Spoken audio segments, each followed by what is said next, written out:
Dr. Bernstein, we are live. Okay. Good afternoon, everybody. Welcome to this month's July ACRO webinar. We are so thrilled to have Dr. Nadine Housri provide us with today's lecture. The title of her talk is Improving Care Through Knowledge Sharing. She is the co-founder of theMednet, which is the most active online community of oncologists in the world, including over 90% of U.S. participating radiation oncologists, and she will discuss much more about that. As a background, Dr. Housri is an assistant professor of radiation oncology at Yale, and as mentioned, the co-founder of theMednet. Her research background is in institutional outcome disparities. She has published over a dozen peer-reviewed publications in major journals such as Annals of Internal Medicine, Annals of Surgery, and PLOS Medicine. She completed her radiation oncology residency at Rutgers Robert Wood Johnson Medical School, where she was awarded the Rankin Research Award and the Robert Wood Johnson Medical School Dean's Research Award, and also served as chief resident for the last 2 years of her residency. She thereafter completed an SRS and SBRT fellowship at Yale.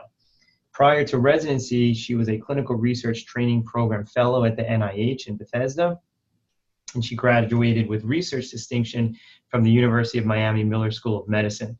Currently, her clinical focus is thoracic oncology and stereotactic radiation therapy. And so without further ado, we will hear from Nadine.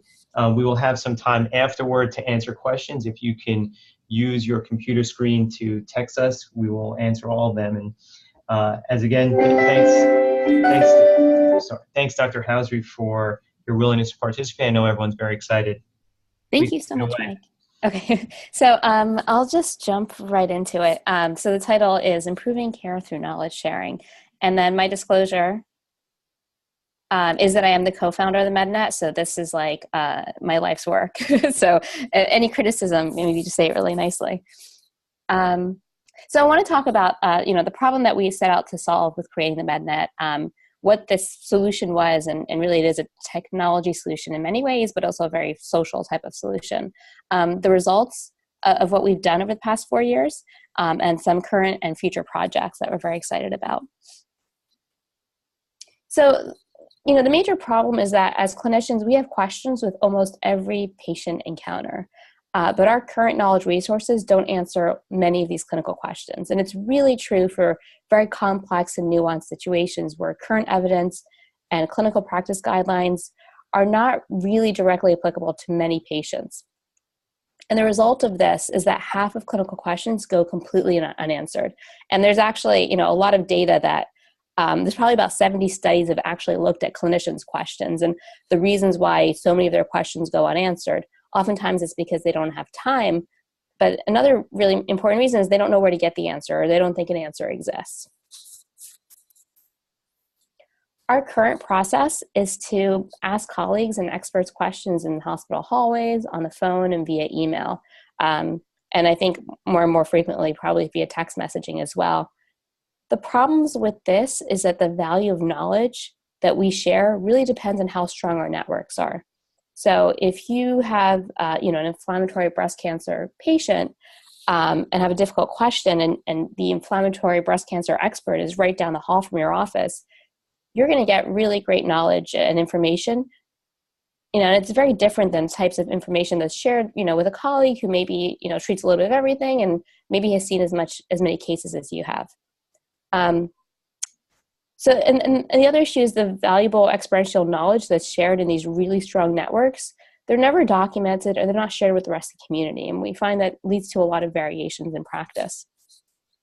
So I think, like Mike had mentioned, this was an area of research that I had done starting in medical school, looking at all these variations in practice and outcomes disparities. And it really became a practical interest when my dad was diagnosed with cancer a few years ago. And he's fine now, but at that time, we really didn't know what to do. So just like we do for our own patients, I started emailing some experts, getting on the phone, really trying to figure out what the best course of treatment would be for my dad. And at that time, my older brother was watching this process, and he was fascinated by the fact that as physicians, we share so much knowledge just socially. and we never document it and we never share it with anyone else. It really just stays between, two people or a group of people. So, what he asked was, well, why don't doctors write any of this stuff down? So I'm coming off of a cold, so a little bit, so Samir and I, came up with this idea where we would take this existing Q&A process in medicine and we put it online. And that way we could give clinicians around the country access to these really strong expert networks. And we had a few ground rules from the beginning. And the first one was that we could not post cases, right? So these would be the questions that come up all the time in clinic that you may have a question about. Maybe it's a situation, but not a particular patient's case, because if you were to post a case and get an answer, the person who posted that case and gets that answer, probably learns a lot, but it might not help other people. So the idea is that we really wanted to get out information and knowledge that would help the most number of people. And then we would moderate all of the questions. That was sort of, the other ground rule that we had, that every question would have to be approved first. Initially, for the first year or so, by me, and then eventually, some senior residents and junior faculty got involved with moderating as well. The idea was that questions can be searchable, so that anyone who has a similar question in the future can just do a quick search and find the answer to their question. And if not, then they can go and post it. We envisioned that it would be a lot of clinical questions that come up that don't have an answer in NCCN or the published literature. So this is a great example of one. What options do you have available for a patient who has urinary obstruction during radiation treatment? And it was just a wealth of information that came from experts around the country. And the reason this question stood out for me is because I thought it was a kind of a funny question, because I didn't know this happened.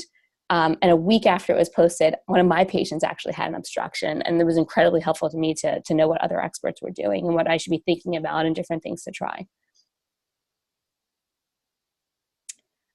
We also saw questions about recent publications. So this was one of my favorites because it was about the MA20 and ERTC regional nodal radiation studies that were published in New England Journal of Medicine a few years ago. And the cool thing was that I believe the publication date was July 23rd, and the question was posted the next day. And within a few days, we had experts around the country giving their interpretation of the trials and their analysis and this experiential wisdom about how we could apply it into clinical practice. And conversations are still going on, about this very question on the site. So we actually have questions, as recent as, within the past month. Answers within the past month to this very question. Questions from internal conferences and tumor boards. This is a newer question type that I'll go into detail with. We found that the questions, and we hope that they would stimulate discussion, and we definitely have found that. So a pretty good example of, oligometastatic lung cancer, right? And how people are treating it at Penn and Ohio State and the Cleveland Clinic. And the cool thing about this one was that there was a lot of consensus on it, but also, some mentions of trials and different things, ways to think about oligometastatic lung cancer. So 90% of the questions asked are clinical questions, the ones that aren't answered by textbooks, UpToDate, or PubMed. About 10% of the questions are actually on recent publications and clinical trial results. And we have some other question types that are a little bit more recent because they are part of more formal programs that we're doing that I am going to go into detail with. But these include tumor board discussions at NCI designated comprehensive cancer centers, questions about current clinical trials, and journal club Q&A. So the traction really exceeded all of our expectations. Right now, over 80% actually 90% of U.S. radiation oncologists are on the platform. We've also grown a lot in medical oncology. We launched more recently in 2016, but already about a quarter of U.S. medical oncologists are on the platform. There's 500 academic radiation and medical oncologists from every major cancer center who've already answered questions, and many other shy ones who have not yet weighed in. There's over 3,000 questions and answers. They've been viewed hundreds of thousands of times, and 80% of the Q&A are viewed every month, which means that these Q&A actually have a really long shelf life. People are coming back and searching them and reading older questions and answers. And that was, sort of this vision that we had, that we would create this huge database of knowledge, and it's definitely has happened. So, I guess, as a researcher, you always want to know what the results are of everything that you do. So we did analysis of the first 500 answers in radiation oncology. We wanted to look at the quality of the answers. Were they citing data? Were they citing clinical experience? If they were citing data, what kind of data? And what we found was that almost 60% of answers were citing published data, and 70% were citing clinical experience, which is, what we had anticipated. The nice thing that we found was this really great overlap between answers citing clinical experience, like this is what I do, and these are what the studies show. And that was over 40% of answers. And those are probably the most helpful answers. You really can't find that information anywhere else. In these 500 answers, there was a total of 527 publications that were cited. 275 were prospective clinical trials, and the vast majority were phase 3 randomized trials. Current or future clinical trials were cited in about 20% of answers, and guidelines were cited in only about 7%. And that's kind of what we would expect, right? Because people are asking the questions because the guidelines don't answer them. In terms of engagement, every quarter, 70% of radiation oncologists return to the site every month, and 42% return monthly. This is actually older data. It's now gone up to about 55% who are returning monthly. So engagement has been increasing over time. The answers were posted by 175 radiation oncologists from 111 institutions. And each question was viewed on average of 160 times. Some of them viewed, up to 2,000 times. The breakup of the members, and this has actually been consistent over time, almost a quarter academics, over 60% community, and about 15% residents. And this has been pretty consistent, even as we've grown. So that was sort of my overview, of the platform. I wanted to talk about, spend most of the time really talking about how we can use a platform like this to solve really big problems in oncology. And from the beginning, we had this idea is when you have everyone together, like what can we do? How can we, Q&A is great and it's really important and we need to keep doing that. What other really big problems like as a community can we come together and try to solve? So I want to talk about one issue, which is inadequate clinical trial enrollment. And it's something we spent a lot of time working on in the past about 2 years or so. So this is a very big problem in oncology. We don't put enough patients on clinical trials. Clinical trials are the way that scientific discoveries get translated into standard of care, but they really depend on completing the trials, and the completion of the trials really depends on patients and physicians participating in the trials. There's this very often quoted statistic that only 2 to 3% of adults with cancer enroll on cancer clinical trials.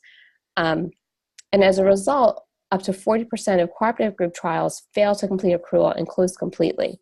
Actually, if you look at all clinical trials in cancer, 75% of trials have some sort of delay, 75 to 80% actually. So the vast majority of trials are just not accruing patients quickly enough. The reasons are very multifactorial, and they include problems at the patient, the physician, and the site level. So there's actually been there have been a bunch of interventions that have been introduced to look at this, but the one intervention or the one piece that really people have not really paid a lot of attention to is the physician piece. And as a online physician network, it's the area that we are the most interested in. We know that physicians are the most trusted source of information about clinical trials to patients, and the vast majority of patients who enroll in clinical trials learn about them through their physicians. When you look at the factors that have the strongest relationship with accrual, it's actually an oncologist's awareness of a trial, physicians' knowledge of a patient's eligibility, and the ease of discussing the trial as a treatment option.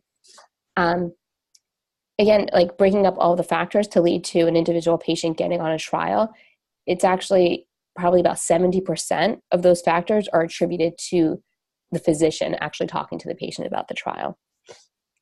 So it's a very important piece, one that's not been overlooked, and we really wanted to figure out, is there anything that we could do, as an online physician network?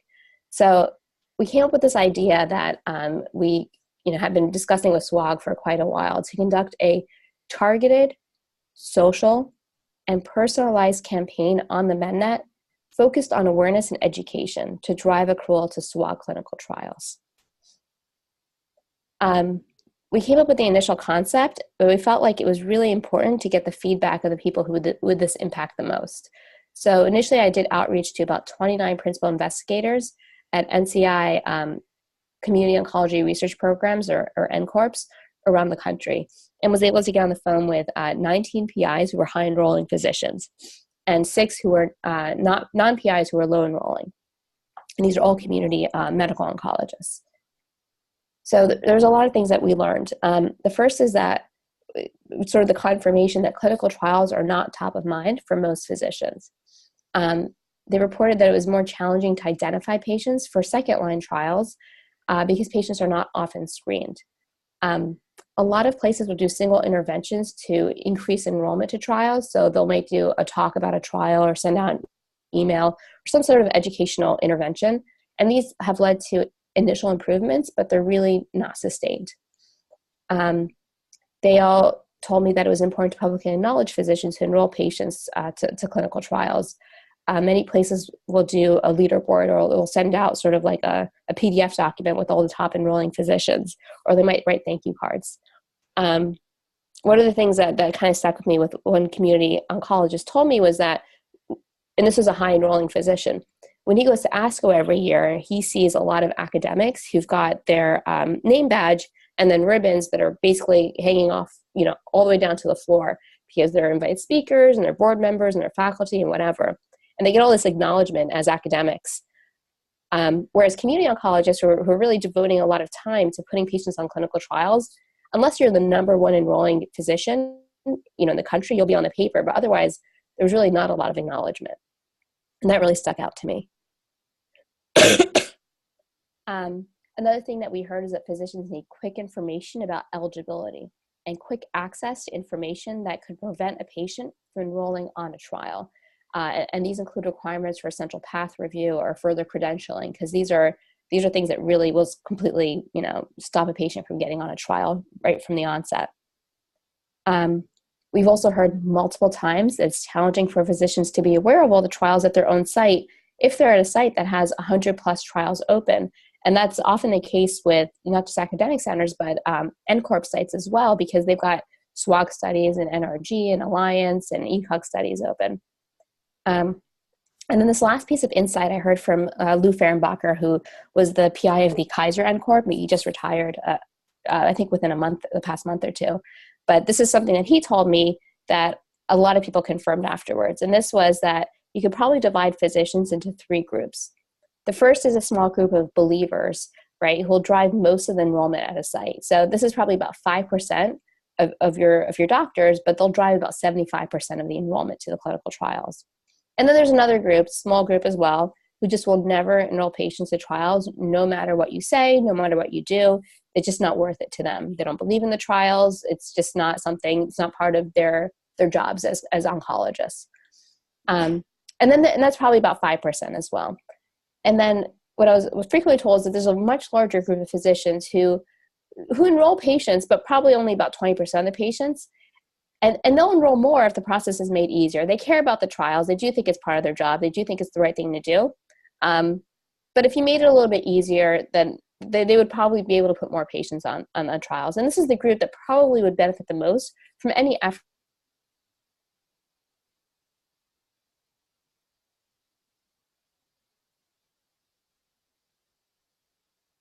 The low enrolling NCORP members, and this is the feedback that I received from them.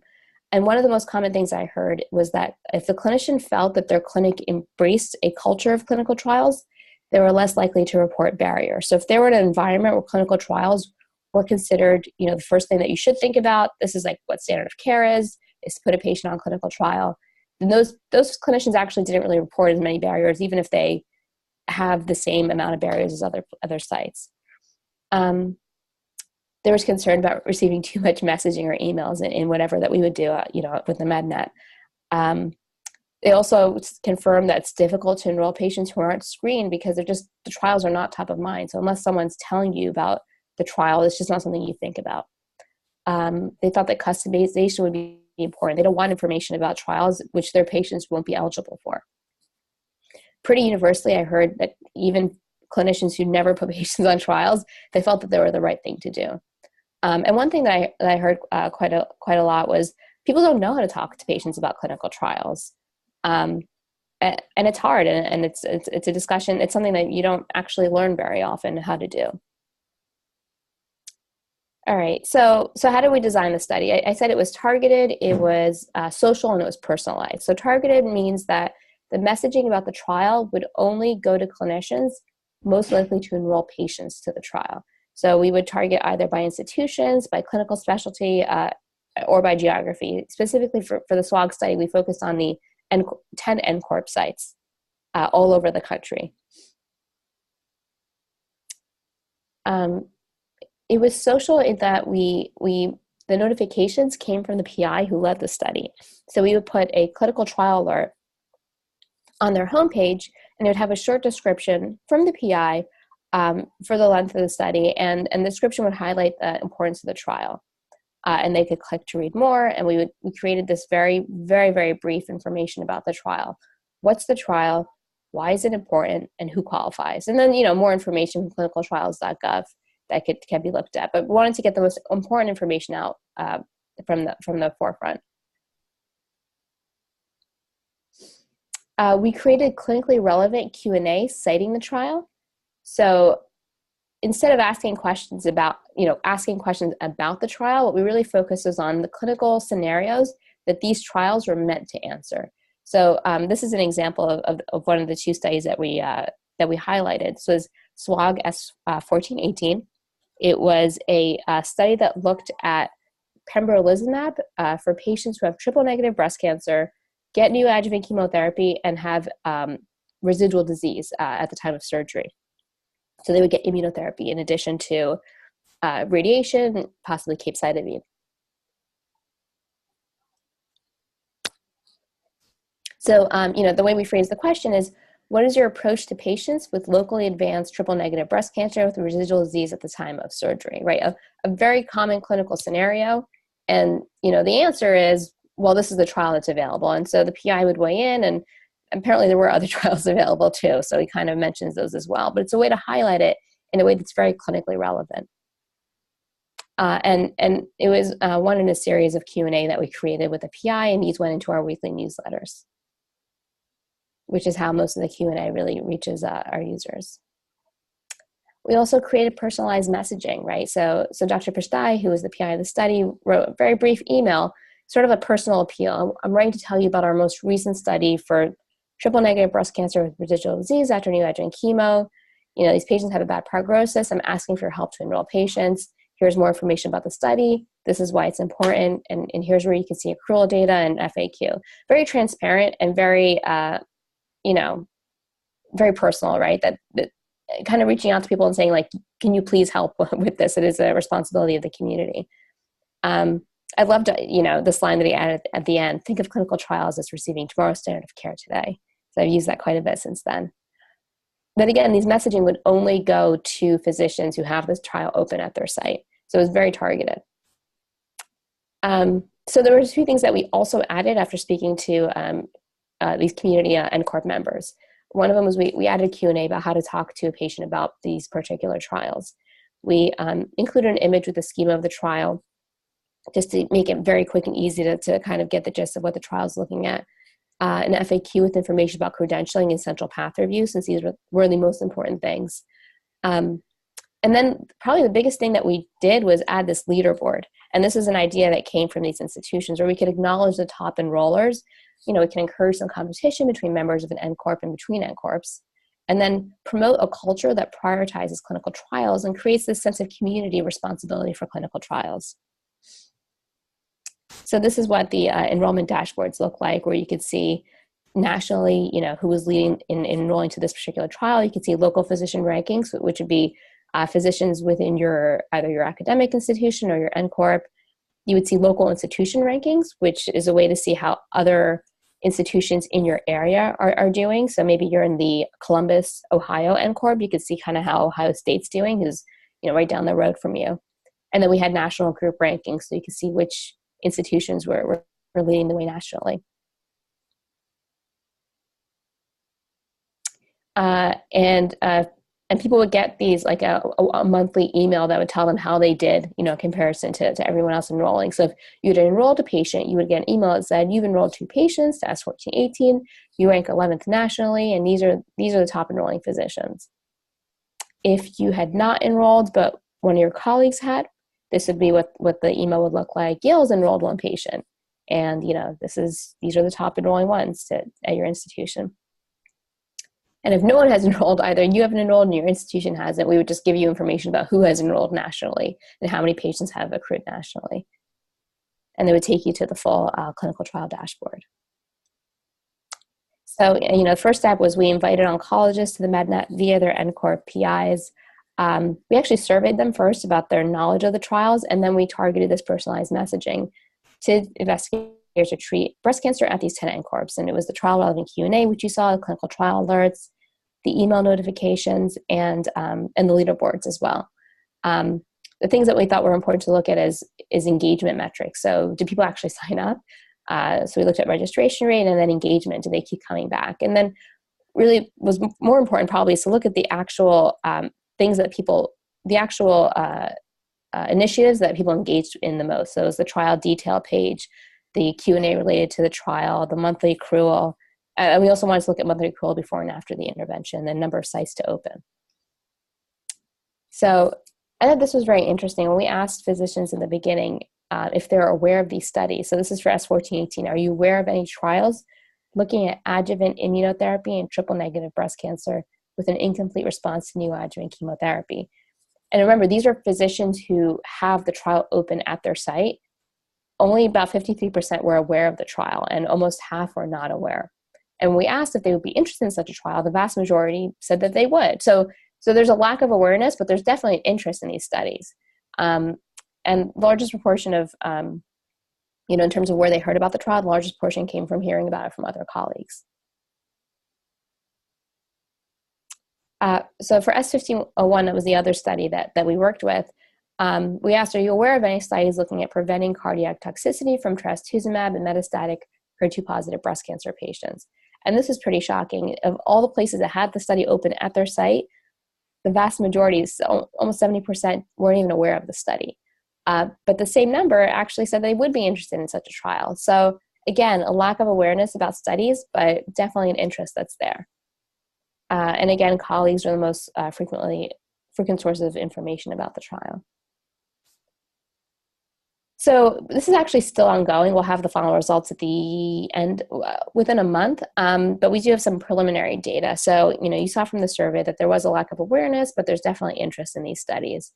Those clinical trial alerts that we put on the side of the screen that I showed you, those had the least engagement during the pilot. We put a lot of effort into the alerts, into the trial summary page, and there was just very little engagement. And in retrospect, it made a lot of sense. I mean, how often do you click on banner ads or things that are on the side of your screen like that? This was not probably relevant at the time that you were on the site. There was a lot of interest, or there was a lot of, we had a lot of good feedback from the personalized outreach from the PI. So we think that may be meaningful, and we should probably go on and investigate that further. We got very nice, Dr. Preside got really nice responses from different people, about the study. Oh, I think it's great, I'm excited about it, and excited for the results. So this was actually pretty encouraging. The leaderboards of enrolling physicians generated very strong interest. People, opened the emails, clicked through, went on the site, looked at the leaderboards. And I think there is this potential to create a sense of community around clinical trial enrollment. And then lastly, the thing that really drove the most engagement were these real life questions and answers citing the trials. That's what was viewed the most of everything that we did. And they highlight the relevance of trials to real clinical situations. And going forward, it seems like that's the best way to really raise awareness of trials, is to connect them to clinical situations where they belong, so that when people are thinking about what to do for a particular patient, say they go on the MedNet, they do a search, or they're reading a Q&A, learning about a trial at that time might actually be the most impactful thing that we could do to raise awareness. So in terms of next steps for this project, we'll have the final results at the end of the month. We submitted both NIH and National Science Foundation Phase 1 SBIR grants for the next study. So so I kind of hinted at the next study. I had said that developing Q&A was important, but to do it for every important trial would be a very time-consuming manual process. So our idea is that we're going to scale this by actually building machine learning technology that matches clinical questions to clinical trials. And now we're developing that's submitted. We're actually developing the phase 2 study within SWOG. And that would be to combine this machine learning technology so that we're matching clinical questions with the NCI trials, but also bringing in all the social aspects that we found that were really engaging in the pilot. We would run this across NCTN sites, NCTN studies and NCORP and academic sites, and look at how learning about trials at the point of decision-making impacts awareness of these trials and how it impacts referrals to trials. I know I spoke very quickly, so if does anybody have any questions? I don't know if I can take questions now or something that I would do at the end. Maybe Mike can. Yeah, hey Nadine, I think we can do it at the end. The can text to their open box of the QA on their screen, and it should come onto my screen, and then we can relay towards the end. Okay, great. I'm conscious of the fact that I speak very quickly. I'm a Jersey girl. It sort of comes with the territory. So you're doing great. All right, so that's one of our major projects, one that I'm very passionate about, and think we can make a really great impact. And the overarching goal is like that clinical trials become the first thing we think about when we see a patient, not the last thing. And it's not crazy to think of that way because that's how it is in pediatric oncology. There's a lot of reasons why 90% of kids go on clinical trials, right? Eligibility criteria is totally different. Most kids can go on trials if they're not interventional trials and registry trials. So we're not going to get to 90%, but we shouldn't be at 2 to 3%. And I think that, we can cause a cultural shift where we start thinking about clinical trials first. And we are, breaking 15, 20% of patients getting on trials, actually getting results that are helpful and getting new drugs, new innovations into practice quicker. So that's that. Our next major project, which is a little bit more simple and easy, but I think also very impactful, is something that we started thinking about is how can we proactively spread knowledge from academic centers to the community? So the way that the MedNet currently works is that people go on, they post their questions, and then experts will answer them. So what we do, we're kind of like waiting for fellows, residents, and faculty, community oncologists, and rad oncs to come on and actually just highlight their questions. And then, we'll get those answers shared with the whole community. But what if we could also, in addition to doing that, why don't we just get that information from academic centers to begin with? Excuse me.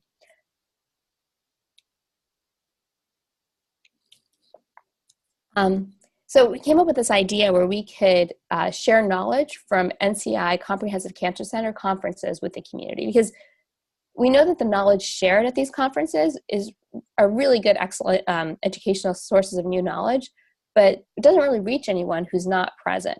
And I know that many of you, either who are currently residents or remember from your residency how great it was to learn, certain things at tumor boards or planning conferences or chart rounds.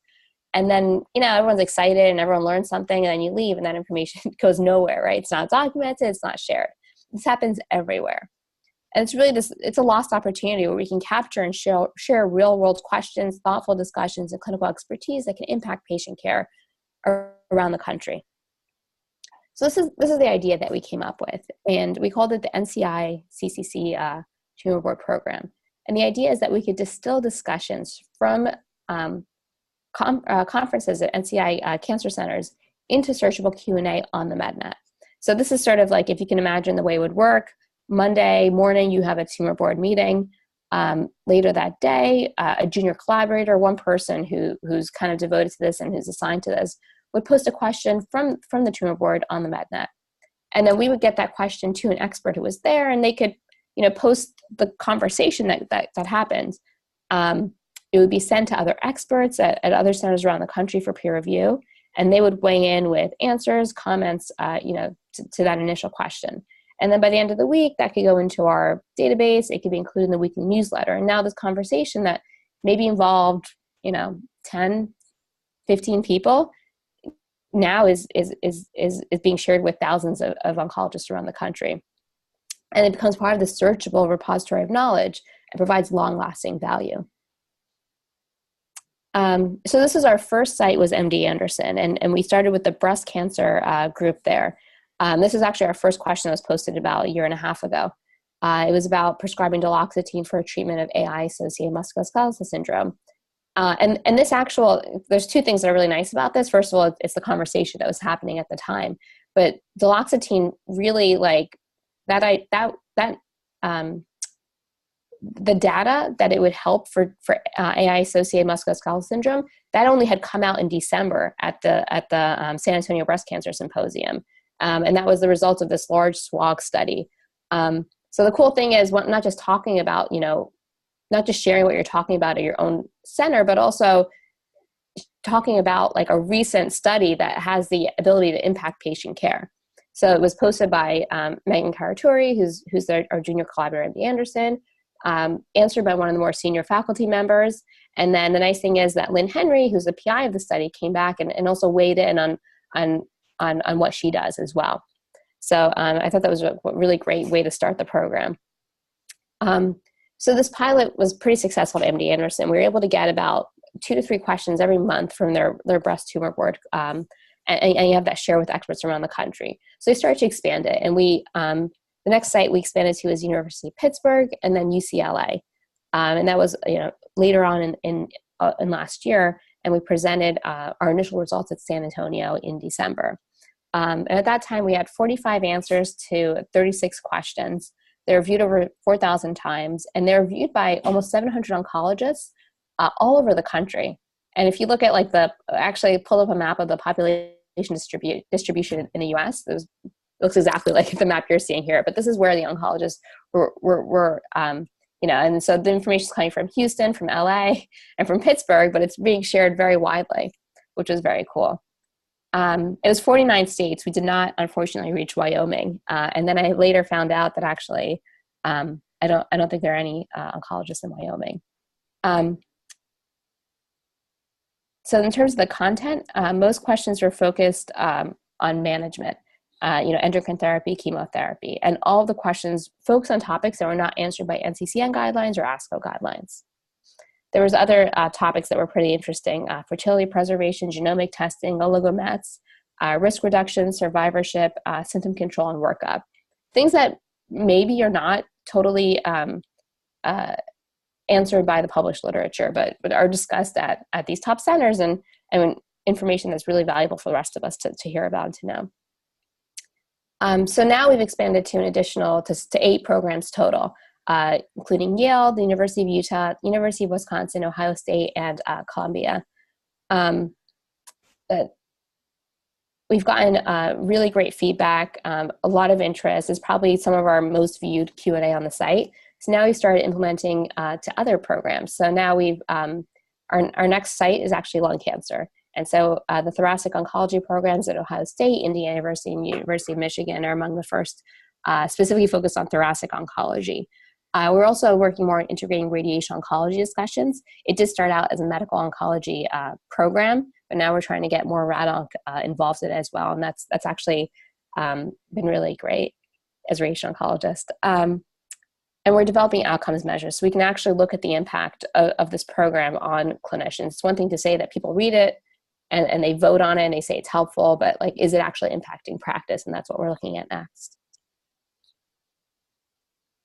So, the next problem that we wanted to look at is how new research can be more quickly applied to clinical practice. There's this old statistic that it takes an average of 17 years for the results of a phase 3 study to actually become standard of care. I think it's gone a lot shorter, but it's still a major issue that we have. So we've been running these journal clubs with ASCO from the Journal of Clinical Oncology and JCO Precision Oncology. We've been highlighting new and important publications, and the focus of the Q&A is not implantation, but implementation of results into real-world clinical practice. So unlike a traditional journal club where you're kind of talking about the p-value and the sample size, we don't talk about any of that stuff. The questions are all, are all clinical questions and how this new data should be applied into clinical practice. So this is an example. I think this was our first one earlier in the year or last year, looking at a study. It was like prospective genomic profiling of prostate cancer. It was sort of like a precision medicine paper. It was a little bit esoteric, but our questions were not, right? So the questions: when are you incorporating targeted sequencing in metastatic prostate cancer? What's the role of liquid biopsy? Do you consider MSI testing for metastatic castration-resistant prostate cancer? So this has been actually really, really cool. We've actually found that the MedNet has actually driven about half of the viewership to these papers, in addition, to whatever ASCO does to promote their new publications. So we started with JCO Precision Oncology, and now we're focusing on the big JCO, which is really fun. And so this is actually a project that has been on our minds for a while. We haven't really delved into that deeply, but it's something that we're really excited about. So when we think about variations in care, those variations really come off of the areas where patients don't fit into the guidelines. So we had this idea where we could take the guidelines and actually start integrating Q&A into NCCN guidelines.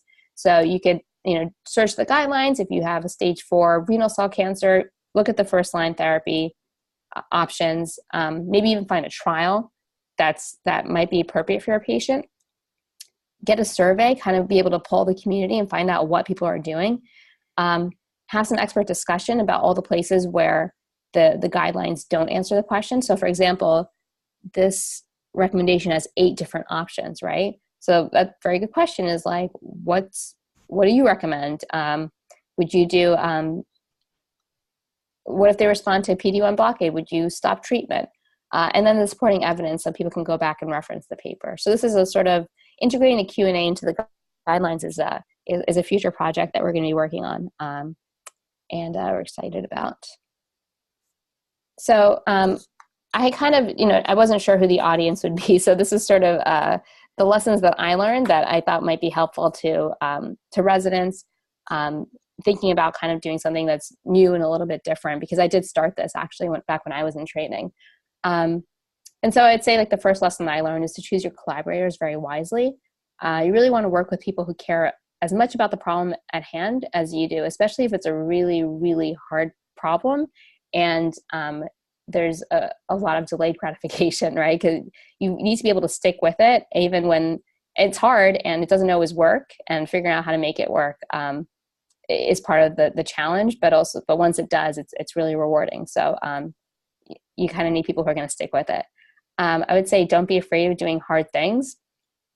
I think one of the biggest, one of the feedback that I got in the beginning when I would start showing the platform to a lot of people I admire is that, people might not use it, or people are just so busy, or nobody really likes to interact online.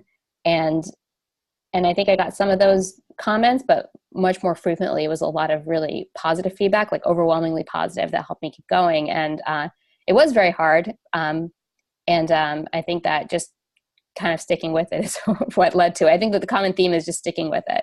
Showing up is like another lesson that I learned. It's, again, just do it. When we first presented the concept of SWOG, it was in 2015, and it didn't actually get the grant support or become part of like a committee until 2017. So it was really just showing up to the meetings, presenting it over and over, and talking to different people. It didn't actually stick with the first committee that I spoke to. First, it was social media, who thought it was nice, but didn't really kind of pursue it. And then it was, talking to publications committee, talking to the radiation oncology committee, and it really stuck with cancer care delivery. So it really is about showing up and just being persistent. Always get feedback. And I think some of the people who are on the call right now are users who probably have spoken to and have given us feedback, and we've made changes based on that feedback. The SWOG study also, I think that the getting feedback from community oncologists was probably one of the most valuable aspects of it, because we made a lot of changes based on their feedback. And the last thing is to be hyper-focused. I get a lot of really great suggestions on the direction that the site should go in. And the most important thing has been to just kind of stay focused on doing the task at hand. And some people who've been involved, who've kind of been there from the beginning, have noticed that the recommendations have eventually showed up, but it just took time because we couldn't really get distracted with too many small things and just focus on major things to drive it forward. Yeah, so I'd be happy to take any questions. I'll leave you with this beautiful picture of the Jersey Shore in the wintertime. Great. Thank you so much, Nadine. That was such an excellent overview of a really exciting topic. We did get a few questions in. Would it be okay if we relay them to you? Yes. Okay, so the first question is, wouldn't it be nice to have the top 10 oncology centers record their tumor board and have the VTT convert it so it could be searchable audio visual discussions? What does VTT mean? It's like AV something. I don't know either. I was hoping that you okay. maybe virtual. Well, I think yeah. So the idea of doing, I think that's a great idea. People are very nervous about recording things, right? And so that's kind of come up a lot, where people don't want to be recorded, or obviously there's a lot of issues available when you're discussing patient cases. So that's kind of one of the issues that comes up with that. The other one is that not every case is a educational experience. So, and that's kind of the feedback that we've have, like these site leaders at these right now we're at 11 different sites, doing this virtual tumor board. Sometimes some weeks they just don't have any good questions because the cases are just so unusual, or there just wasn't really a good conversation. So right now it really is that human, that one person who's sitting there in the tumor board who's distilling out what the best Q&A would be from that individual conference. So we kind of, I think a technology solution is always like a great idea because you can scale things. Right now though, it is a very manual process, and it takes a lot of sort of like processing by a human being. But we found that it works well. I think that, going forward, I think that we can come up with better technology solutions for sure. I think the human aspect is still going to be really important. Great. I actually had just a quick question. When someone asks a question to the MedNet, to the experts, how are the experts chosen? How long do they stay on the expert panel to answer questions? Is it a rotational basis? And how does that process? So the way that we chose experts was we've done a lot of outreach over the years. It's been a lot of just one-on-one outreach. Sometimes people do sign up, but oftentimes we're sort of reaching out and asking them to be an expert on the MedNet. Based on the fact that they're publishing in a certain area, they're maybe on the different guidelines committees, that there are people who are speaking at ASTRO or ASCO. Sometimes we discover people who we didn't even know about, who are just the most brilliant minds in radiation oncology. So participating is completely voluntary, and we don't ask for any commitments. So as opposed to saying like, will you be an expert for the next 2 months on this topic? What we've kind of done is said, can we send you, maybe 2 questions a month? And if you're free and you're interested in the question, go ahead and answer it. And if not, don't worry about it. And that's worked out pretty well. So they've kind of stayed on indefinitely. The same experts who started with us in 2014 are still answering questions, which is encouraging. They haven't really gotten sick of it. I think part of it is because we have so many people. We probably have, at least 90% of the experts in radiation oncology involved. We don't have to bother the same person over and over. And I think that's what makes it something that doesn't feel like too much of a burden, but it's still something that's engaging and fun to participate in. Great. And then a quick additional question is, you were talking about that machine or computer-based learning where you can ask a question and it'll find relevant available clinical trials. Is that a near go live, or do you have an estimated time of availability of that process?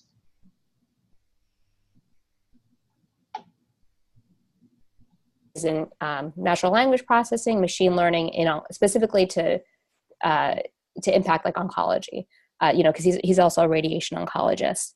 So it's actually, whenever we talk about machine learning, it's really like oftentimes a fancy way of doing statistics, right? And using data sets to try to ask a certain question. And so that's something we are actually working on right now. The future is here. Yeah, definitely. That sounds so exciting. I think that is it for the questions. We still have a couple of minutes if someone wants to send it to me and I can relay to Nadine. Um, but just wanted to take this opportunity again, Nadine, to thank you so much for taking the time and leading a webinar for ACRO. I think it's such an incredible resource to have for not only new practitioners or residents to be able to ask questions and see the clinical trials that are available, but even for more of the seasoned radiation oncologists to know that that's available, and that in those that might practice as a solo practitioner or in a private practice setting, that they're never alone to be able to ask questions to the experts. So I thank you so much for all of your hard work and sharing your expertise with us this afternoon. Thank you. I mean, like, hearing that feedback is why I keep doing this. It's I use it all the time. So, and I'm going into my 4th year of practice, and I'm probably post like maybe a good number of the lung cancer questions that you see. And so for anyone who has not heard of it, this is the website you can go to and sign up. There is an approval process, but we're pretty quick, within 24 hours. So that's great. Yeah, I've used it very, very frequently as well, even being in an academic center. So I appreciate, I'm sure after this, we'll all take much more advantage of it. And just so that everyone knows that this webinar is recorded and should be available on our website within a 24 to 48-hour period for full-time access. And just to keep an eye out for the upcoming webinars for the remainder of the year, we do 1 per month. So thank you all again for all of the attendees. And again, Nadine, thank you so much for your time. Thanks so much, Mike.